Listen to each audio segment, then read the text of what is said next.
অবৈজ্ঞানিক একটা প্রথা চালু হলো, এটা সঠিক না। আমরা বিশেষ করে আমরা তো 4-5 দিন বেসিক প্র্যাকটিস পেয়েছি। সবচেয়ে বড় জিনিস ছিল যেটা 12 তারিখে আমাদের কান্ট্রি রিপ্রেজেন্ট করব। আমাদের একটা প্রিপারেশনের অভাবের জন্য ইনজুরি হতে পারত। থ্যাংক গড ইনজুরি হয়নি। এক্সট্রা টাইম দল যেভাবে গড়া হচ্ছে পুরো ব্যাপারটা নিয়ে কতটা আরে আওয়াজকে আশাবাদী না হলে আনলাম কেন? ওটাই তো বড় আশাবাদী। আরেকটা ব্যাপারে যেহেতু ওই প্রশ্নটা করলো বলে জিজ্ঞেস করছি, যেটা হচ্ছে যে এই যে ডুরান্ডের টুর্নামেন্ট প্রতি বছর হয় এবং এই অবৈজ্ঞানিকভাবে প্রথম ম্যাচটা ডার্বি খেলিয়ে দিল ডুরান্ড কমিটি।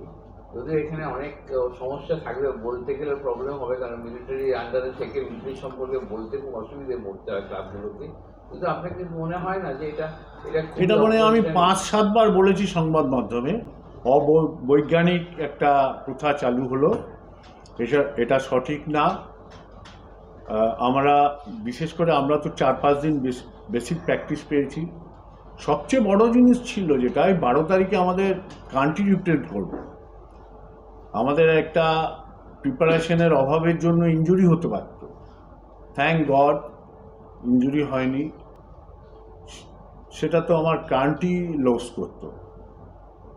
আমরা একটা চিঠি দিয়েছি যে আগামী দিনগুলোয় যদি আপনারা আমাদের সাথে একটু আলোচনা করেন ভালো হয়। কিন্তু আমি জানি না, দেশের যে কোনো টুর্নামেন্ট থেকে আমাদের ফিকচার আগে পাঠানো হয়, তাদের আলোচনা হয়, সুবিধা অসুবিধার কথা জানানো হয়, কিন্তু এখানে এবছর মিটিংটাও অবধি হয়নি। যে মিটিংটা আমরা করতাম সে মিটিংটাও হয়নি।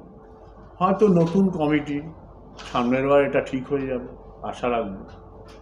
হলো আমরা আইএসএল এর টিমকে ওখানে ইনভাইট করছি, প্রেজেন্ট করছি, এটাই তো অ্যাওয়ার্ড।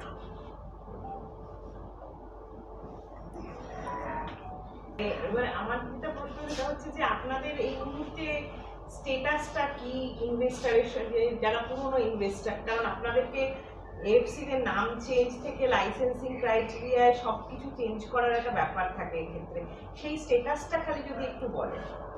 সময় মতো বলব। অন আর প্রসেস। Extra time